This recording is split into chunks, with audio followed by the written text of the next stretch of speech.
Assalamualaikum warahmatullahi wabarakatuh.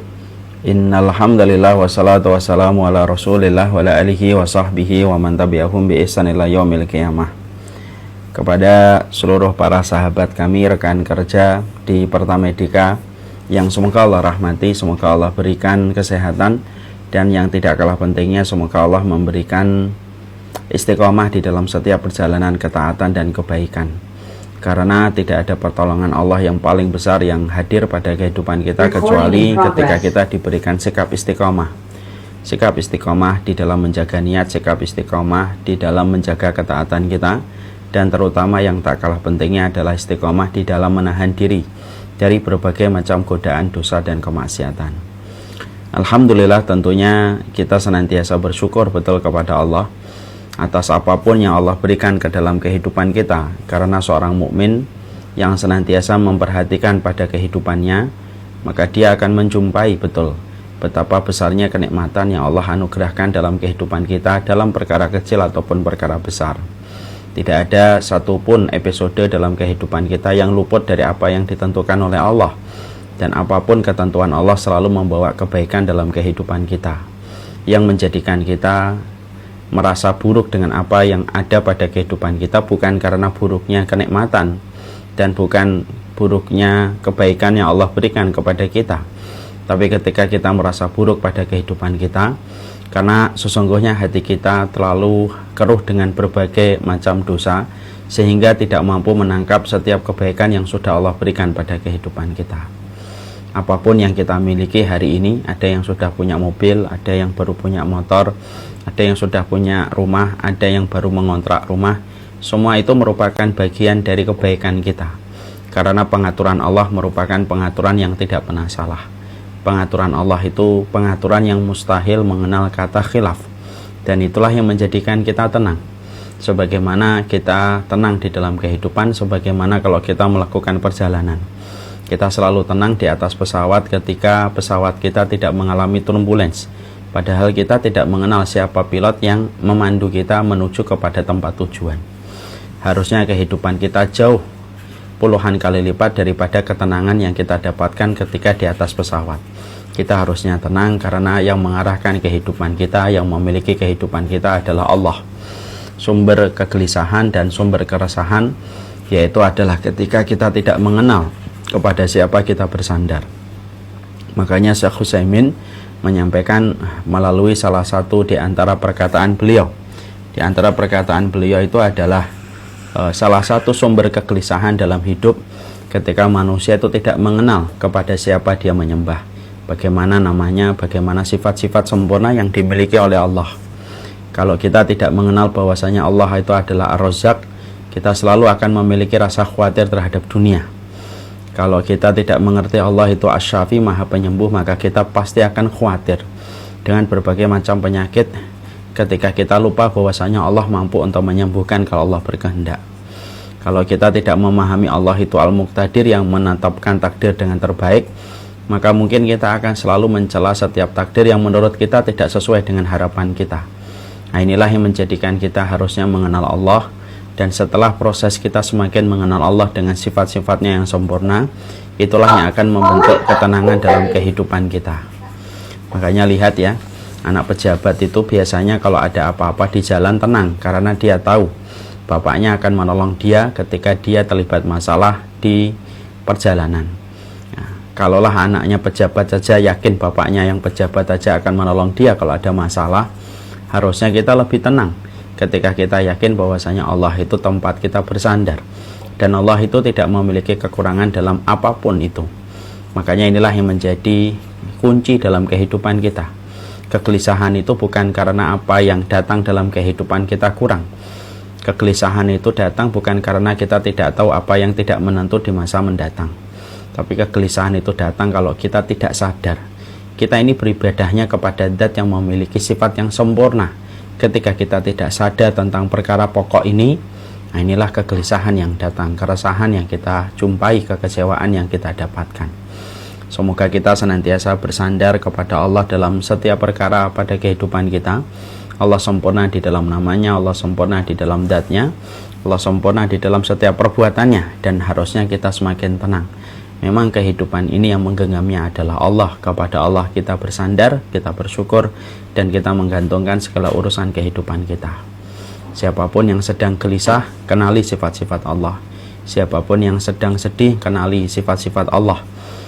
Siapapun yang sedang kecewa, berlarilah menuju kepada Allah. Inilah kunci-kunci pokok pada kehidupan kita. Semakin kita mengenal Allah, semakin hati akan menjadi tenang. Dan itulah yang harusnya kita lakukan, tetapi sering kita lalaikan. Alhamdulillah, tentunya kita pada kesempatan hari ini akan meneruskan bagaimana membangun karakter sebagai seorang muslim. Karakter ini merupakan perkara yang pokok, perkara yang penting, selain dari ibadah yang senantiasa kita perhatikan.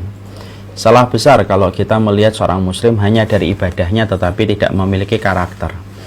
Jangan sampai kita membenarkan prasangka buruk orang-orang yang benci kepada Islam ketika selama ini mereka menjaga jarak dengan Islam. Mereka sering berkata, memang sih muslim itu sholat, memang muslim itu puasa.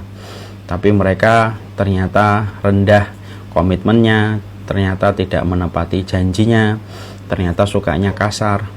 Hal-hal semacam inilah yang sering kita jumpai dari prasangka buruk yang sering digoreng isunya oleh orang-orang yang benci ketika berniat untuk memadamkan cahaya kebenaran. Inilah yang menjadikan kita mengevaluasi bahwasanya orang yang sholih itu bukan hanya mereka yang senantiasa taat di dalam mereka beribadah, bukan hanya mereka disiplin di dalam setiap ketaatan ataupun meninggalkan larangan.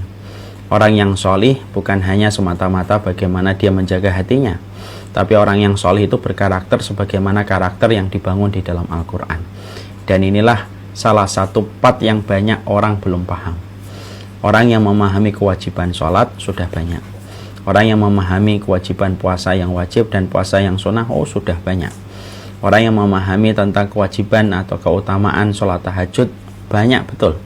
Tapi tidak sebanyak orang yang tetapi itu tidak sebanding dengan orang yang memahami betapa besarnya hajat kita dan kebutuhan kita terhadap karakter kebenaran.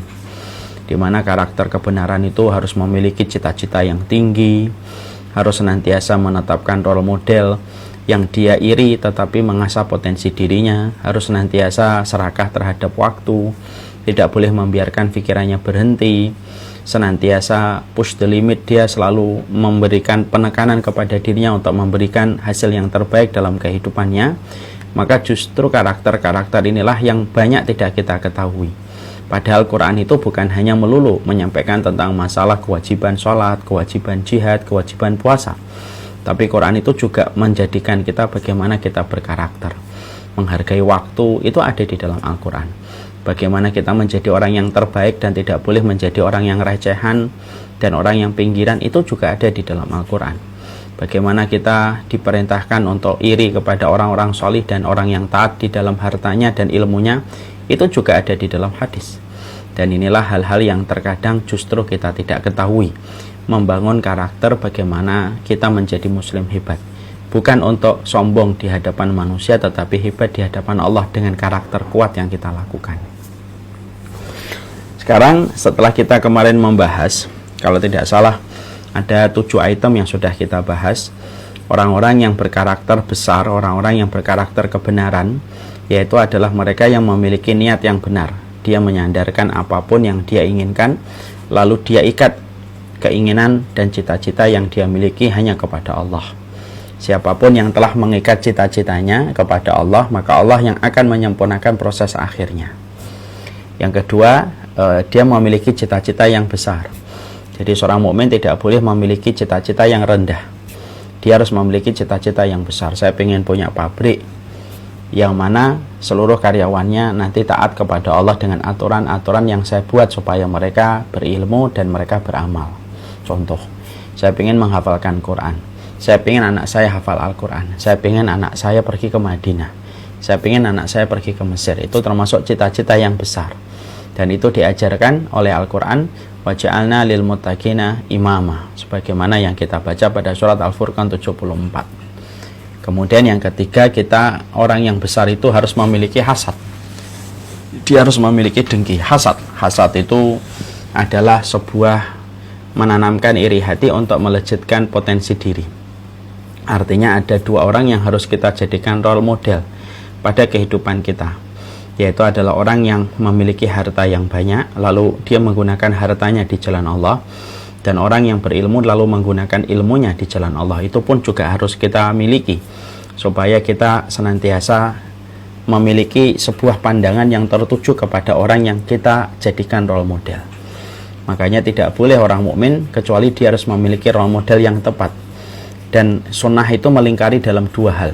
Kalau bukan orang yang kaya, yang beramal dengan hartanya, ya orang yang berilmu, yang beramal dengan ilmu dan mendakwahkan apa yang dia ketahui. Yang ketiga, yang keempat, mereka senantiasa serakah dengan waktu. Mereka tidak pernah mengatakan time is money, tapi mereka mengatakan bahwasanya waktu sebagaimana pedang. Mereka sangat detail memperhatikan waktu karena dia tahu kebaikan yang Allah berikan, salah satunya kebaikan waktu yang selalu termanfaatkan pada sesuatu yang sifatnya positif. Sehingga orang yang menjadi karakter hebat, mereka menjadi orang yang paling serakah terhadap waktu, melebihi serakahnya mereka kepada makanan dan minuman. Kemudian orang yang memiliki pikiran hebat itu tidak boleh pikirannya berhenti. Dia pikirannya terus untuk memikirkan inovasi. Dia mengasah terus pikirannya supaya pikirannya ini tidak berhenti dan tidak berhenti dan tidak kosong. Karena sebagaimana kita paham ya, kalaulah alat elektronik tidak digunakan maka menjadi aus dan akhirnya rusak ketika jarang digunakan. Maka otak ini pun sama. Otak ini kalau tidak diasah dan tidak digunakan untuk menghafal, untuk mengingat, maka dia akan senantiasa berkurang kemampuannya dan kekuatannya. Makanya menghafalkan Quran kenapa menjadi keutamaan? Jangan dilihat hanya keutamaannya saja, tapi dibalik keutamaan menghafalkan Quran adalah bagaimana kita mengikat pikiran kita supaya pikiran kita ini tidak terlalu banyak menganggur. Pikiran kalau banyak menganggur, maka pikiran itu akan menjadi tumpul dan akhirnya tidak bisa berpikir besar dan tidak bisa berpikir jauh. Makanya menghafal Quran salah satu di antara metode bagaimana memaksimalkan pikiran kita supaya pikiran kita tidak tenggelam pada sesuatu yang tidak bermanfaat. Kemudian push the limit, yaitu artinya kita tidak boleh meridhoi diri kita hanya untuk memberikan sekedarnya dan apa adanya. Itu yang sudah kita pelajari. Sekarang mari kemudian kita pelajari apa yang kemudian harus dilakukan sebagai muslim hebat yang berikutnya, yaitu adalah orang-orang yang hebat itu adalah mereka senantiasa memiliki cara pandang terhadap ma'isyah itu dengan cara pandang yang utuh. Artinya bahwasanya pekerjaan itu bukan menjadi penghalang di dalam dia meningkatkan kemampuannya, dan pekerjaan itu tidak menjadi penghalang bagi dia untuk memperdalam keilmuan dan skill yang dia miliki. Mari kita bedah dulu di dalam kita membahas tentang ma'isyah atau pekerjaan. Orang yang mereka tidak berkarakter hebat, yaitu adalah ketika mereka memandang pekerjaan itu hanya sebatas pekerjaan untuk mendapatkan gaji. Maka mereka tidak berkarakter sebagaimana karakter keimanan. Mereka menempatkan pekerjaan itu ya hanya untuk mendapatkan gaji.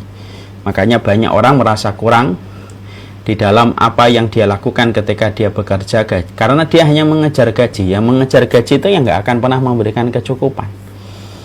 Ya, jangan ngejar gaji. Kerja itu bukan ngejar gaji, tetapi kerja itu mengejar keberkahan dari apa yang kita peroleh supaya cukup untuk diri dan keluarga kita. Orang kalau tidak berkarakter kebenaran, mereka menjadikan pekerjaan mereka itu hanya sebatas untuk mencari gaji. Dan mereka menjadikan pekerjaan merupakan alasan untuk meninggalkan majelis ilmu, untuk menjadi alasan untuk meninggalkan berbagai macam hal yang bermanfaat ketika dia selalu mengatakan dengan alasan pekerjaan. Nah, ini salah satu di antara tinjauan pekerjaan yang bukan berdasarkan kepada karakter yang dibangun oleh Al-Quran dan As-Sunnah. Sekarang mari kita tarik. Karena kita membahas bagaimana menjadi muslim hebat, dan salah satu di antara kisi bagaimana menjadi muslim hebat adalah keutuhan ketika dia memandang pekerjaan dan ma'isyah pada kehidupannya. Apa yang harus dilakukan supaya pekerjaan ini bisa menjadikan kita hebat di hadapan Allah? Maka ada beberapa poin yang kita harus senantiasa perhatikan. Yang pertama, sudah pernah saya sampaikan di beberapa bulan yang lalu. Jadikanlah setiap pekerjaan kita itu bukan hanya bekerja, Tetapi ini merupakan bagian dari sebuah ibadah yang Allah perintahkan dalam kehidupan kita. Ketika Allah yang memerintahkan kita untuk mencari karunia di atas muka bumi, siapa yang menyuruh kita untuk kerja? Allah. Siapa yang menyuruh kita kerja? Rasulullah Shallallahu Alaihi Wasallam. Fa'idha qudiyatis salatu fangtashiru fil ardi wabtagu min fadlillah wadkurullaha katsira la'allakum tuflihun. Maka kemudian kita menjumpai fa'idha qudiyatis salatu, kalau sudah selesai salat, ya, fangtashiru fil ardi, maka bergegaslah kamu itu di atas muka bumi untuk mencari karunia Allah. Allah tidak memerintahkan kita untuk berlama-lama di dalam masjid setelah sholat Jumat. Sampai jam 3 kita baru keluar masjid. Enggak, bukan itu yang Allah inginkan. Allah menginginkan supaya kemudian kita di dalam masalah kita melaksanakan sholat, setelah selesai urusan sholat kita, maka kemudian kita bergegas untuk mencari karunia Allah. Karena memang pekerjaan itu merupakan salah satu bentuk ibadah. Iman itu tidak pernah mencerai-beraikan bagaimana kewajiban mencari pekerjaan dan mencari karunia Allah dalam kehidupan orang-orang yang bertakwa kepada Allah. Tidak sebagaimana pemahaman orang yang salah ketika memandang zuhud. Zuhud itu tidak usah kerja. Zuhud itu cukuplah kita di masjid. Salah, zuhud bukan semacam itu. Zuhud itu adalah ketika kita mendapatkan pekerjaan, lalu mendapatkan karunia Allah di balik pekerjaan kita, tetapi kita tidak menempatkan harta yang kita peroleh di dalam hati, tetapi cukuplah di telapak tangan kita untuk membantu perjalanan kita menuju kepada rahmatnya Allah. Ya. Jadi yang pertama yang kita harus miliki adalah seorang muslim itu ketika mereka berkarakter di dalam pekerjaan mereka, supaya pekerjaan mereka bisa menjadikan mereka hebat di hadapan Allah, yaitu adalah betul-betul memperhatikan niat yang ada pada hatinya, bahwasanya niat dia bekerja itu karena Allah. Bahwasanya dia bekerja itu karunia Allah, adalah untuk menjaga keluarganya dari sesuatu yang diharamkan oleh Allah Subhanahu wa taala. Dan ini tidak boleh lepas pada kehidupan kita. Seorang istri harus mengingatkan, seorang suami harus selalu membuka hatinya untuk diingatkan bahwasanya pekerjaan itu bukan sesuatu yang sifatnya materialisme, hanya mengejar gaji, tetapi pekerjaan itu bagian dari satu ibadah, mengejar keberkahan. Jadi kalau kita ngejar gaji, tidak akan pernah ada cukup. Makanya standarnya anak-anak muda hari ini kalau bekerja itu apa? Menentukan gajinya berapa. Dia sudah berpikir gajinya itu berapa. Dia lupa bahwasanya ada satu hal yang lebih besar daripada urusan gaji, yaitu adalah urusan keberkahan. Dan urusan keberkahan itu dimulai dari titik tolaknya ketika beribadah kepada Allah dan terus memperhatikan aturan Allah di dalam dia bekerja. Disitulah ada keberkahan yang dia dapatkan. Ini poin yang pertama.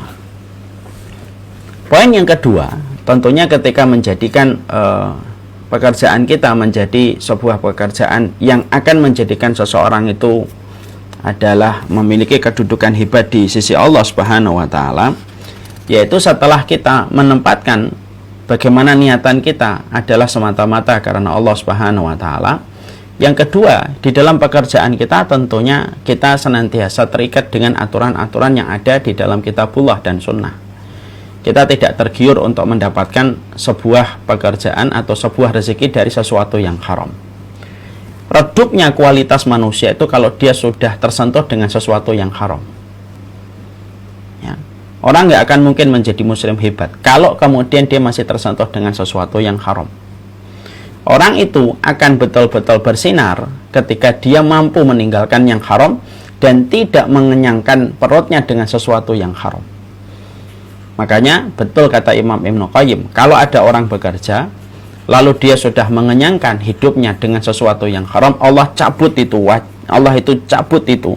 yaitu raut cahaya pada hidupnya ketika dia sudah memasukkan sesuatu yang haram. Ya. Jadi ketika seseorang di dalam pekerjaan mereka, ketika dia betul-betul ingin menjadikan dia hebat di hadapan Allah dengan pekerjaan yang dia miliki, yaitu yang kedua, dia senantiasa memperhatikan pekerjaan itu pada sesuatu yang halal. Lalu betul-betul berkomitmen untuk tidak mengambil pada sesuatu kecuali yang betul-betul dipastikan itu halal. Dan inilah kualitas kehidupan dia. Ya. Jadi kalau ada orang bekerja, lelah, dia letih, dia niatkan karena Allah, dan dia selalu memperhatikan pekerjaan dia pada sesuatu yang halal, Allah akan jadikan keberkahan pada apa yang dia lakukan. Allah akan jadikan setiap manusia kagum dengan apa yang dia kerjakan, dan bahkan malaikat pun akan menjadi kagum dengan apa yang dia lakukan. Makanya kan banyak kisah-kisah nyata yang membuat kita terhenyak. Ada seorang office boy mengembalikan tas, di dalam tas itu ada nilai puluhan juta. Ada seorang office boy tukang sapu tapi mengembalikan cek beberapa miliar. Dan akhirnya mengundang decak kagum manusia. Itu baru manusia, belum para malaikat. Kalau dia melakukan itu karena Allah. Karena kualitas kehidupan kita menjadi hebat itu ketika kita sudah memiliki sebuah komitmen kuat untuk meninggalkan yang haram. Disitulah kualitas kehidupan manusia.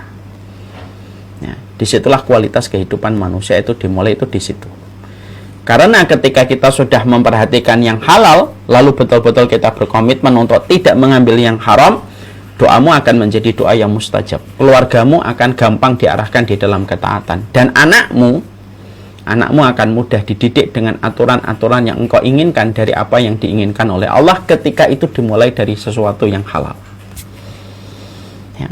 Jadi masalahnya adalah banyak orang hari ini memiliki banyak sekali kelebihan, memiliki circle yang baik, memiliki link yang baik, memiliki IP yang tinggi.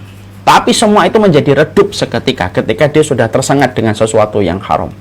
Kalaupun ada orang di dalam pekerjaannya dia sudah tersengat kepada yang haram, kok tampaknya moncer karirnya dan tampaknya dilihat orang itu baik ketika dia walaupun sudah tersentuh dengan yang haram, ya itulah yang sering kita pahami. Itulah istidrajnya Allah.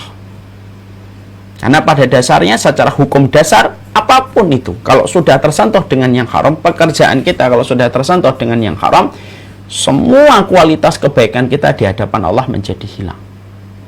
Itulah yang dinamakan dengan harta. Makanya di dalam Islam betapa sangat Islam itu detail memperhatikan urusan harta. Dan bagaimana Islam sangat menjaga supaya setiap mukmin memiliki komitmen kuat untuk menjaga dari yang haram. Hadis Nabi ada ratusan ribu, tapi inti hadis Nabi ada 3. 1, menjaga niat, hadisnya Umar bin Khattab. 2, hadis bagaimana kita berilmu dan menjaga amalan kita sesuai dengan dalil dan ilmu yang disampaikan oleh Nabi, hadis dari Aisyah. Hadis yang ketiga, inti dari semua hadis Nabi yang ketiga, Nu'man bin Bashir, yaitu yang halal jelas, yang haram jelas, yang samar-samar adalah perkara yang syubhat. Dan itu termasuk salah satunya bagaimana Nabi sudah wanti-wanti supaya kita menjaga dari sesuatu yang haram. Ya.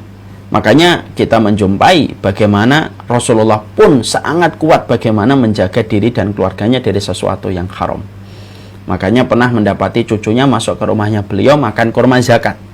Maka karena zakat ini tidak diperbolehkan bagi Nabi dan keturunannya, maka Nabi mengeluarkan kurma itu dari tubuh cucunya. Kenapa Nabi sampai sedemikian kuatnya mengeluarkan kurma itu dari tubuh cucunya? Karena beliau tahu kalau kurma zakat yang sebenarnya haram untuk keluarganya kok dimakan lalu tumbuh pada diri bagian tubuh cucunya, maka akan menimbulkan banyak keburukan yang ada di mana mendatang. Makanya kualitas kehidupan kita itu redup kalau sudah tersentuh dengan yang haram. Bisa jadi susahnya kita berkomunikasi dengan anak kita hari ini ketika sudah kuliah itu bukan karena kita kurang di dalam mendidik. Bisa jadi ada harta haram yang kita berikan yang menjadikan anak itu sulit untuk mentaati apa yang kita lakukan. Kalau kita sudah punya masalah dengan anak, kualitas hidup kita pasti menurun drastis. Kalau kita kemudian mendapati bahwasanya istri kita susah untuk taat, salah satu sebabnya, kata para ulama, sebabnya istri tidak taat itu banyak, tapi salah satu sebabnya itu apa? Ketika dia sudah disuguhi dengan sesuatu yang haram. Dan kualitas kehidupan kita pun akan menurun drastis kalau kemudian kita bermasalah dengan istri kita. Jadi pangkalnya itu pertama kali bermuara pada makanan. Makanan inilah yang akan diserap oleh tubuh, dan makanan inilah yang akan menghidupkan ketaatan ketika datang dari sesuatu yang baik, dan akan mendatangkan keburukan ketika datang dari sesuatu yang buruk. Hati-hati terhadap makanan, karena kehebatan seorang muslim di hadapan Allah, kualitas hidup selalu ditentukan bagaimana dia ketika menjaga makanannya. Makanya kita dapati kadang-kadang, maaf ya, ada orang kafir yang tidak beriman sama Allah. Ada terkadang kita jumpai orang yang tidak beriman sama Allah. Ada orang yang terkadang tidak beriman sama Allah, tapi anak-anaknya bagus. Anak-anaknya bagus. Bisa jadi salah satunya karena walaupun dia tidak beriman kepada Allah, dia sangat menjaga makanannya. Dia tidak mau mengambil sesuatu yang haram-haram, sogokan, dia nggak mau. Dan Allah berikan balasannya di dunia untuk mereka. Balasannya apa? Anak-anak mereka itu berkualitas dan baik kepada orang tuanya. Karena apa? Kebaikan yang dilakukan orang tuanya ketika berkomitmen untuk tidak mengambil yang haram. Jadi persoalan kehidupan kita terletak pada makanan. Ya, setelah keimanan kepada Allah itu pada makanan. Kerusakan itu pada makanan. Entah kita mendapatkannya dengan cara yang haram, entah kita menjumpainya dalam perkara yang syubhat, lalu kita menggampangkan, lalu kita meremehkan. Ketika kita meremehkan dan kita menggampangkan, nah itulah yang menjadikan akhirnya redup. Berbagai macam kualitas kehidupan kita menjadi redup. Ya. Makanya sampai kita menjumpai perkataan para ulama salaf, la ya'til khair illa minal khair, la ya'til syar illa minas syar. Kebaikan itu datang dari sesuatu yang baik, dan keburukan datang dari sesuatu yang buruk. Ini kaidah umum. Ini kaidah umum. Dan salah satunya diterapkan kaidah ini pada makanan. Ya, pada makanan. Kalau kemudian makanannya baik, makanan baik itu ditentukan dalam dua hal. Yaitu kamu mendapatkan pekerjaan kamu sampai mendapatkan rezeki itu halal, dan kamu belikan pada makanan yang halal. Sesuatu yang baik akan menimbulkan satu kebaikan. Sesuatu yang buruk pasti akan menimbulkan keburukan. Ya. Jadi keburukan-keburukan kehidupan kita itu dimulai dari berbagai macam pekerjaan, ma'isyah yang kita lakukan pada kehidupan kita ketika kita menggampangkan itu. Urusan-urusan mendapatkan harta yang haram. Jangan sampai fitrahnya anak kita yang sudah baik, fitrahnya anak kita yang harusnya taat, anak kita itu fitrahnya taat sama Allah. Kok tiba-tiba ketika dia balik menjadi rusak, itu bukan karena salah pengasuhan semata, tapi karena salah memberikan suapan-suapan dari harta-harta yang haram dan harta-harta yang syubhat. Sampai akhirnya ketika dia melewati masa baliknya, fitrah itu sudah rusak. Karena apa? Tidak ada sebuah perkara yang memiliki daya ledak merusak paling cepat kecuali makanan yang haram. Kecuali makanan yang haram. Makanya inilah yang menjadikan kita akhirnya paham. Jadi, jagalah kualitas kehidupan kita itu dari sesuatu yang haram. Ini penting sekali ini. Ini penting sekali. Karena dengan menjaga kehidupan kita dari kualitas kehidupan yang haram, ketika kita mendapatkan sesuatu yang halal, kualitas kehidupan kita ini akan bertingkat-tingkat lebih besar. Dan Allah akan menempatkan kita pada posisi-posisi yang tidak pernah kita sangka. Ketika kita berkomitmen menjaga dari sesuatu yang haram. Ya. Makanya mari kita belajar untuk merenungkan kisahnya Adam yang sering saya sampaikan dalam banyak kesempatan. Adam itu adalah orang yang paling berkualitas dalam hidupnya ketika beliau menempati surga. Sampai Allah pun menyuruh malaikat untuk bersujud kepada Adam. Sujud ketaatan kepada Allah, bukan sujud untuk beribadah kepada Adam. Iblis pun disuruh sujud kepada Adam. Tapi semua kedudukan dan posisi luar biasa yang dimiliki oleh Nabi Adam itu langsung sirna, langsung hilang seketika. Kapan? Ketika Nabi Adam memberanikan diri mengambil sesuatu yang haram. Dia memakan buah ketika Allah sudah menyampaikan wala taqrabu hadhihi syajarah fatakuna minadh-dhalimin. Maka sesungguhnya jangan sekali-kali kamu mendekati buah ini. Kalau kemudian kamu mendekati buah ini, kamu akan menjadi orang zalim. Betul, dimakan, langsung hilang itu. Kualitas kehidupan Nabi Adam itu hilang seketika. Akhirnya apa? Kemudahan menjadi kesulitan. Itulah yang kita dapatkan dari Nabi Adam ketika sudah bersentuhan dengan yang haram. Walaupun kemudian beliau bertobat dan Allah menerima taubatnya. Kualitas kehidupan Nabi Adam langsung turun. Seketika. Sedemikian jauhnya, kalau kata orang Jawa, sedemikian jomplangnya dari surga ke dunia. Ketika pertama kali di dunia, walaupun sudah beda dengan kualitas di surga, Nabi Adam pertama kali di dunia masih mendapatkan kemudahan. Airnya gratis, bersih, tidak ada polusi, tidak ada radiasi, makan apa saja tinggal metik, karena pada saat itu tinggal metik. Tapi Tapi perhatikan setelah itu, manusia setelah Nabi Adam terus dia melakukan kemaksiatan, melakukan dosa, terus-menerus dia. Bukannya berhenti ketika mendapati pelajaran dari kakek kita, yaitu Nabi Adam, tapi terus mereka itu melakukan dosa, melakukan yang haram, mengambil yang haram. Maka kemudian itu yang dulunya dirasakan pertama kali dari Nabi Adam, semenjak pertama kali menginjak bumi, lalu menjadi lebih sulit lagi. Yang dulunya tinggal metik, harus nanam dulu. Ketika kemudian manusia tetap saja makan yang haram, berbuat maksiat, maka kemudian itu akhirnya terus hilang. Akhirnya apa? Akhirnya sekarang untuk mendapatkan air kita sulit, untuk membeli tanah 200 meter ada yang sampai kredit sampai 20 tahun. Kondisinya sulit betul. Dan itu tidak lain dan tidak bukan salah satunya karena faktor makanan-makanan haram yang mendominasi pada perut manusia. Ketika sudah mendominasi pada perut manusia, itulah yang menjadikan keadaan itu sulit. Makanya Masya Allah ya, kita perhatikan kehidupan kita dan kakek kita kan beda. Kakek kita ini hidup pada zaman 70-an, 80-an, 90-an. Ya. Di mana kondisi manusia pada saat itu masih sangat memperhatikan makanan-makanan halal. Walaupun sudah banyak yang haram, tapi lumayan masih terjaga pada saat itu. Allah berikan kemudahan kan. Kakek kita pergi pagi jam 7, jam 8 gitu. Jam 4 itu sudah di rumah, sudah minum teh, minum kopi, anaknya 8. Tapi semua dalam kondisi kecukupan. Coba kita lihat hari ini manusia ketika semakin banyak yang haram ketika dikonsumsi dan tidak yakin kepada janjinya Allah. Mari kita perhatikan. Hari ini kita perginya sebelum subuh, pulangnya jam 8, jam 9 malam. Anak cuma 2, tapi sudah khawatir dan merasa kurang. Cicilan rumah harus ditempuh dalam jangka tempo 20 tahun. Beli motor harus kemudian puluhan bulan harus membayarnya. Dan itu menjadi sebuah perenungan. Bahwasanya bisa jadi karena kualitas kehidupan kita meredup itu ketika kita sudah memberanikan diri sebagai seorang mukmin tidak yakin kepada rezeki yang halal yang Allah kemudian tetapkan dalam kehidupan kita sampai kita memetik yang haram.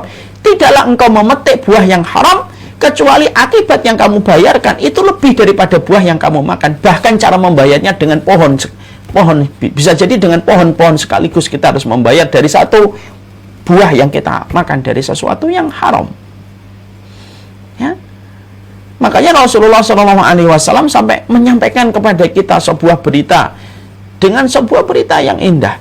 Janganlah lambatnya satu rezeki itu menjadikan kamu memotong jalan kompas untuk mengambil yang haram. Memang terkadang ada rezeki yang dilambatkan oleh Allah karena satu hikmah, karena ada satu tujuan kebaikan. Dan Nabi berkata, janganlah lambatnya satu rezeki menjadikan kamu, janganlah lambatnya satu rezeki menjadikan kamu memotong dengan jalan yang haram. Karena memang makanan ini sangat menentukan. Sangat menentukan. Dan itu sangat kemudian dilihat bagaimana seorang laki-laki itu punya komitmen untuk menampik yang haram ini. Menampik yang syubhat. Kalau syubhat sudah katakan tidak. Walaupun itu menggiurkan. Kenapa? Karena sesungguhnya kalau memang itu rezekimu akan datang di waktu di masa mendatang dengan cara yang lebih bersih daripada kamu mengambilnya dengan cara yang haram. Kalaupun itu bukan rezekimu ketika kamu mengambil yang syubhat, maka ketika kamu menggenggamnya sebagaimana kamu menggenggam air sebentar tapi kemudian langsung ludes. Karena memang bukan rezekimu. Ya. Kita harus yakin kepada Allah. Inilah kualitas kehidupan kita di dalam masalah ma'isyah. Inilah kualitas kehidupan kita di dalam masalah pekerjaan. Ini kualitas kehidupan kita di dalam pekerjaan. Kualitas kehidupan, kehebatan kita itu tergantung bagaimana kita memiliki komitmen untuk menjaga dari yang haram. Ya. Jangan-jangan anak kita fitrahnya luar biasa, akhirnya seiring waktu rusak, Pak. Ketika kita suapin 1, 2 suapan, 3 suapan dengan sesuatu yang haram, fitrah yang dikatakan oleh Rasulullah, dan Rasulullah tidak mungkin bohong dalam setiap sabdanya, kullu mauludin yuladu alal fitrah. Setiap anak itu dilahirkan dalam kondisi fitrah. Fitrah itu salah satu maknanya di atas ketaatan. Kenapa kok ketika beranjak dewasa kemudian keluar dia dari ketaatan, padahal fitrahnya dia berada pada fitrah ketika diciptakan? Haram. Yang haram itu merusak fitrah. Yang baik akan mendatangkan kebaikan. Yang baik itu mendatangkan kebaikan. Yang buruk tidak mendatangkan kecuali keburukan. Para ulama lalu mengatakan kalau sudah rezekinya haram, buruk, makanannya buruk, maka mendatangkan keburukan. Keburukannya apa aja sih? Banyak. Doamu tidak dikabulkan, istri anak-anakmu begitu sulit untuk dikontrol dan dikendalikan. Ya. Keburukan bisa menimpa kepada hati kita yang tidak pernah merasa cukup dengan apa yang Allah bagikan kepada rezeki kita. Itu akan mendatangkan keburukan semuanya. Bisa jadi kesulitan demi kesulitan yang kita peroleh pada kehidupan hari ini ketika kita tidak mampu untuk menghebatkan diri kita di hadapan Allah karena harta yang haram yang pernah kita ambil, walaupun cuma beberapa dinar, walaupun cuma beberapa rupiah, tanpa kita sesali. Itulah yang meredupkan cahaya-cahaya kualitas dan ketaatan pada kehidupan kita. Jangan ngambil yang haram. Jangan ngambil yang haram. Teori materialisme dan kapitalisme bahwasanya kecukupan itu ditakar dengan angka, itu tidak bisa dilawan kecuali satu, keimanan kita yang utuh bahwasanya Allah ngasih rezeki. Kalau itu rezeki kita datang dengan cara merangkak-rangkak. Kalau itu rezeki kita datang dia dengan cara merangkak-rangkak. Kalau bukan rezeki kita, walaupun kita yang merangkak, kalau itu bukan rezeki kita, akan hilang. Kalaupun kamu memegangnya, misalkan ada yang haram, nih ada proyek, pegang Pak. Kita tahu nih ada yang haram, kita pegang itu, tapi memang itu bukan rezeki kita.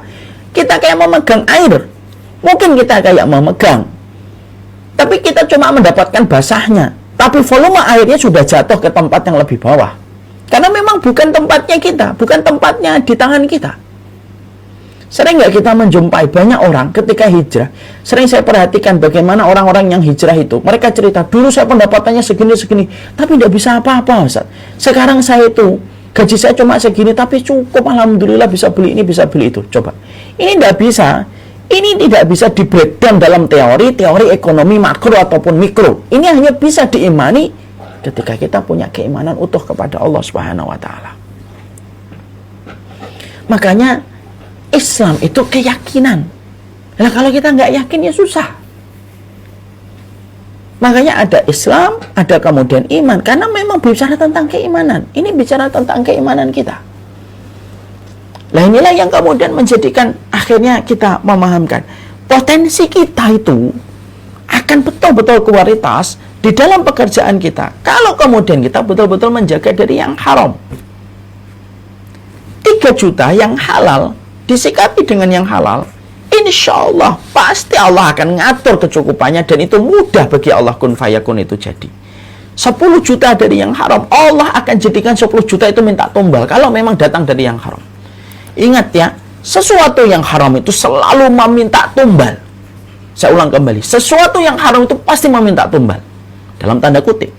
Tumbalnya apa, Ustaz? Bisa apa aja, anakmu, istrimu, mungkin kesehatan dirimu, mungkin kualitas hidupmu, selalu meminta tumbal. Sebagaimana orang datang ke dukun ada tumbalnya. Sebagaimana ketika kita berani untuk mengambil yang haram, setiap kita mengambil yang haram selalu ada tumbalnya. Selalu ada tumbalnya.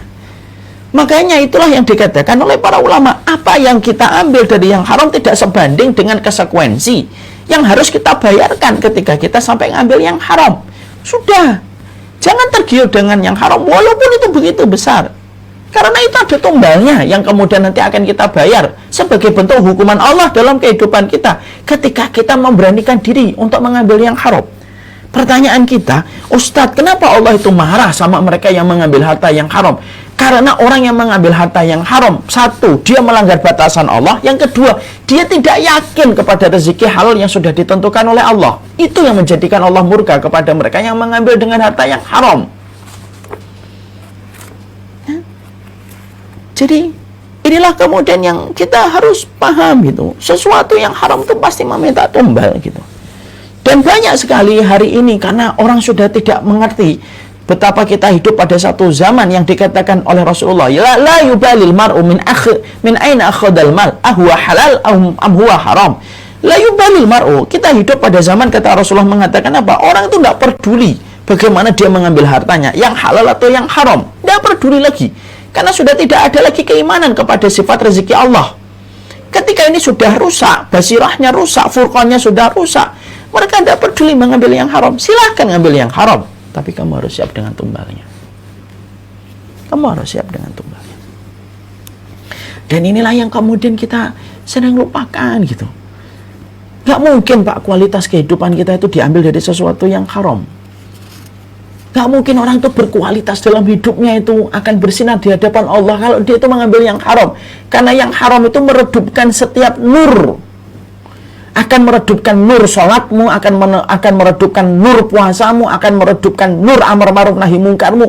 Itulah yang dinamakan dengan makanan yang haram, harta yang haram. Cepat dia. Kalaulah Nabi Adam kedudukannya di surga ditarik oleh Allah ke dunia, gara-gara 1 gigitan, 2 gigitan dari makanan haram yang beliau konsumsi ketika Allah sudah menyampaikan jangan mendekati buah itu, apalagi pada kehidupan kita Pak, bukan hanya 1 gigitan, sudah banyak orang ambil yang haram. Akhirnya apa? Kesulitan demi kesulitan dia peroleh gitu. Dan terkadang itu sampai orang yang ngambil harta yang haram itu apa? Masya Allah ya, sampai ada orang yang sudah mengambil harta yang haram ketika mendapatkan kesulitan. Lu masih bisa dia berkata, lu salah saya apa ya Allah? Tuh, masih belum sadar dia. Coba dicek itu. Makanya selalu saya ngomong kepada mereka yang hijrah itu, kalau mereka sama saya, untuk saya juga, untuk semuanya. Ustaz, kalau saya hijrah apa yang saya perhatikan? 1, muamalah antum sama orang tua. 2, harta antum dulu. Harta itu yang harus dilihat. Ya. Karena kemudian itulah yang akan menjadikan kita ini tidak akan lama di dalam hijrah itu kalau kita masih membawa harta-harta yang haram itu. Ingat loh, sholat itu nur cahaya, puasa itu nur cahaya, taklim itu nur cahaya yang akan kita bawa nanti di alam barzah kan. Kenapa sih ibadah itu disifati oleh Nabi dengan kata nurun berulang-ulang? Karena memang itu cahaya nanti kalau kita itu di dalam kubur. Kamu nutup aurat itu nur. Kamu kemudian sholat itu nur. Kamu kita ikut taklim itu sekarang ini nur. Ini cahaya ini. Semua cahaya yang sedang kita kolektifkan, kita sedang kumpulkan, semua cahaya-cahaya Allah ini dalam ketaatan kita ngumpulkan secara kolektif cahaya-cahaya Allah. Lalu ma'isyah kita, lalu penghidupan kita, profesi kita, ngambil yang haram, langsung padam seketika. Persis kayak PLN ketika konslet. PLN itu bangun jaringan luar biasa. Apa yang bisa menjadikan konslet? Ketika kabelnya mungkin kena benda, sampai terjadi ledakan. Udah, konslet itu. Semua rumah langsung seketika, mati. Itulah perumpamaan kalau kita pernah melihat ilustrasi bagaimana proses matinya satu kota dari listrik. Padamnya satu kota dari listrik. Mati semuanya. Itulah penggambaran ilustrasi yang kita bayangkan ketika para ulama salaf itu menyampaikan. Makanan haram itu mematikan nur. Dia mematikan nur. Mati seketika semuanya. Itu makanan haram, Pak. Kenapa? Karena dia nggak yakin sama Allah. Lambatnya satu rezeki menjadikan dia ngambil yang haram. Sekali lagi ya, untuk saya ini, untuk kita semuanya, kalaupun rezeki yang haram yang ditawarkan kepada kita, kita lihat nih, kita ditawarin nih misalkan, Ustaz ini satu yang haram, Mas ini yang haram nih, ini haram nih. Kita lihat nih, kalau ini milik saya, akan datang merangkak-rangkak ini. Kalau saya punya keimanan kepada Allah, enggak. Haram, syubhat, saya enggak mau. Saya enggak mau ini. Orang ngomong komentar macam-macam, enggak. Nanti akan dibuat oleh Allah kalau kita nolak karena Allah. Ini akan dibuat oleh Allah. Ngerangkak-ngerangkak itu. Dibuat oleh Allah. Ngerangkak-ngerangkak untuk kemudian mendatangi kita. Kalau kemudian kita ambil ini yang haram, ini kayak kita menggenggam. Bukan menggenggam pasir, batu, menggenggam air. Hanya kelihatan bekasnya doang. Ketika kita bisa cerita, dulu saya pernah dapat 2 miliar, tapi haram. Saya dulu pernah dapat itu, gaji saya itu, gaji pokoknya cuma 5 juta. Tapi kemudian sampingannya banyak, betul. Sampingannya bisa sampai 200 juta, kan gitu sekarang. Gaji pokoknya berapa, dapatnya berapa. Nggak apa-apa, mau gaji, silahkan. Ambil aja kalau memang nggak bisa untuk kemudian kita taat sama Allah. Tapi nanti akan hilang dengan berbagai macam cara. Karena harta itu akan meminta tumbal dari apa yang kita miliki dalam kehidupan kita. Mungkin kita punya rumah besar, tapi ada tumbalnya. Anakmu, istrimu, mungkin nanti di waktu tuamu, mungkin nanti kemudian ini. Itulah hal yang kita peroleh. Pernah nggak kita jumpai? Maaf ya, Kita tidak usah bayangkan orang. Ini secara umum saja. Ini kemudian secara umum saja. Pernah nggak kita menjumpai ada orang, anaknya dicukupi dari harta. Lebih-lebih semua fasilitas dikasihkan. Semua fasilitas dikasihkan. Semua fasilitas dikasihkan oleh orang tuanya. Walaupun orang tuanya tidak pernah peduli ya, itu halal atau haram itu. Dan ketika tua, justru anak-anak ini yang paling cepat melupakan kewajiban mereka kepada orang tua. Walaupun orang tua menaburi mereka dengan gula-gula yang manis dan permen-permen yang menggiurkan, tapi dari yang haram. Dijadikan orang tua itu merana ketika anak-anaknya tidak ada yang peduli tentang dirinya. Itu juga sari tumbal kan. Makanya inilah yang kita khawatirkan. Inilah yang menjadikan kita paham betul. Ini loh yang menjadikan kita khawatir. Kalau kemudian pada kehidupan kita, jangan bicara muslim hebat deh kalau kemudian kita masih tidak peduli tentang makanan yang haram. Karena redupnya kualitas kita dalam kehidupan kita itu apa? Seorang mukmin itu begitu gampang untuk kemudian ngambil yang haram. Jangan sampai orang itu mikir, wah kalau kemudian ngadepin ini muslim ini gampang. Kasih aja 20-30 juta sudah nangis, udah ketawa-ketawa mereka itu. Nggak punya marwah akhirnya kehidupan. Dulu para sahabat itu ditakutin oleh orang Romawi, ditakuti oleh orang Persia. Kenapa? Karena mereka adalah orang-orang yang sudah membebaskan hatinya dari masalah harta yang haram. Makanya kemudian orang Romawi dan orang Persia kalau dulu mendengar kata sahabat itu, mereka itu langsung kagum, respect, takut. Karena mereka sudah membebaskan hatinya dari yang haram. Dan tidak bisa untuk disuap, tidak bisa disogok, tidak bisa dikasih harta-harta yang haram. Mau hidup kita hanya kemudian dinilai dengan sekepok uang gitu? Alah bapak itu gampang urusannya. Nanti ajak jalan makan selesai itu. Sekolah tinggi-tinggi hanya sebatas itu kualitas kita. Sekolah sampai S1, S2 di luar negeri. Lalu kemudian hanya selesai dengan makan golf gitu, selesai itu. Kualitas kita dinilai dari situ. Rusaknya di mana-mana akhirnya. Akhirnya lihat. Tidak ada kerusakan yang paling besar yang ditimbulkan kecuali dari kerusakan orang yang rakus terhadap dunia. Itu betul-betul merusak betul. Bukan hanya untuk dirinya, merusak semua yang ada di sekitarnya. Ya, makanya ini loh yang menjadikan kita fokus gitu, kita ngeliatin gitu kehidupan kita ini. Kualitas kehidupan kita ini apa sih? Maisha, pekerjaan kita itu harus halal. Yang nyuruh kita kerja Allah, betul. Yang nyuruh kita itu Rasul, betul. Makanya kembalikan semua profesi kita itu harus betul-betul menjaga amanah yang diberikan Allah dan Rasulnya.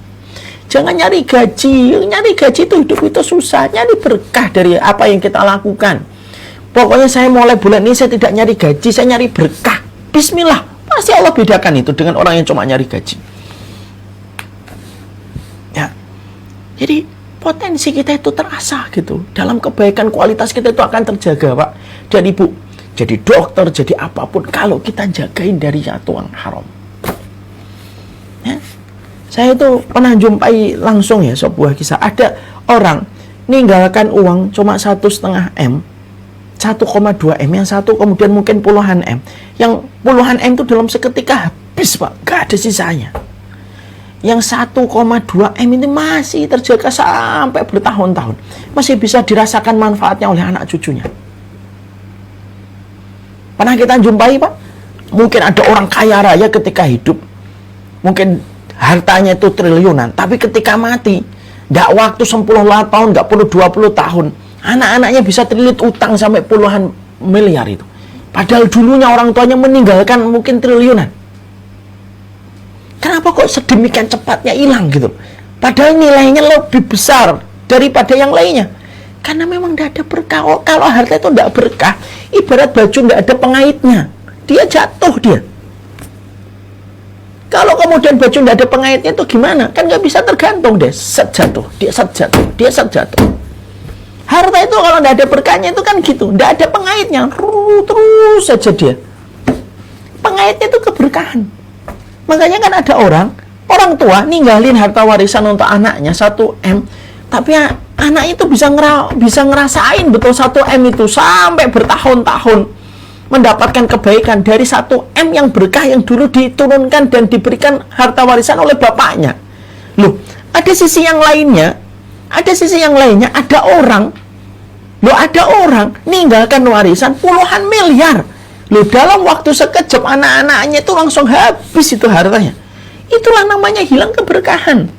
Karena apa? Harta yang haram itu tidak ada pengaitnya. Yang mengkaitnya itu Allah.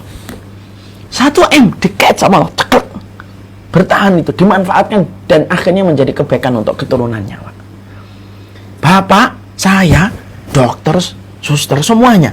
Kalau kemudian sampai kita akhirnya, saya ingin memberikan kecukupan untuk anak saya, lalu nggak peduli dari harta yang haram, ingat ya, mungkin 2, 3, 4 tahun, 5 tahun setelah meninggalnya kita, harta yang kita tinggalkan untuk mereka sudah ludes, nggak ada sisanya. Nggak ada sisanya. Ya. Jangan main-main dengan harta haram. Nggak usah bicara hebat kalau kita masih tidak berdaya di hadapan harta. Dan yang menjadikan kita itu sedih itu apa? Sekolahnya tinggi, Pak. S1, S2, S3. Ujungnya ngambil harta haram. Berarti kualitas dia sekolah sepanjang puluhan tahun itu hanya ditentukan dengan segepok kertas.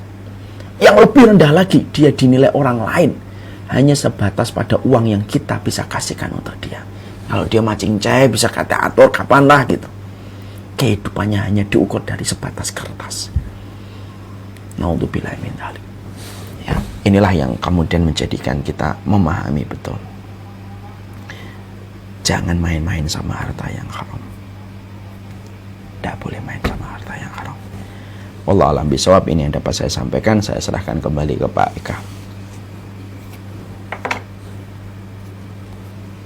Setelah luar biasa hari ini, jadi mengingatkan kembali kepada kita bahwa ternyata seberapa besar gaji itu juga akan sirna. Yang harus kita cari adalah suatu keberkahan. Itu yang poin pertama yang dapat saya ambil. Keberkahan itu luar biasa.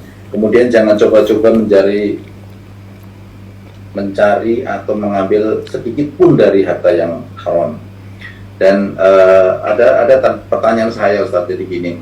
Kalau harta mungkin insya Allah lah kita mungkin bisa membedakan antara yang halal, haram, subhat kita tolak.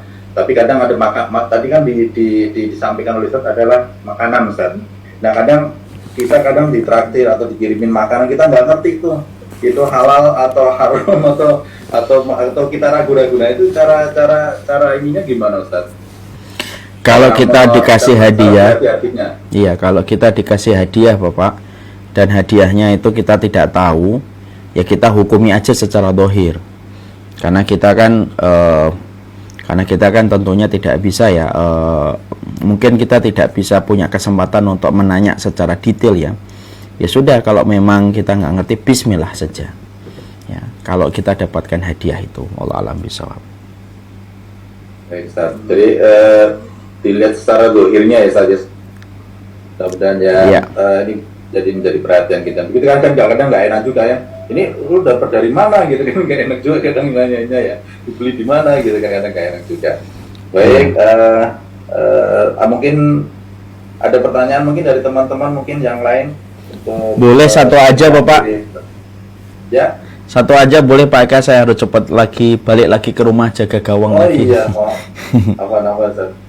Baik, karena di room chat nggak ada, jadi kalau tidak ada nanti kita mohon ditutup dengan doa aja, Ustaz. Ustaz. Bismillahirrahmanirrahim. Allahumma innaka antallahu ahadus samad alladzi lam yalid wa lam yulad wa lam yakul lahu kufuwan ahad.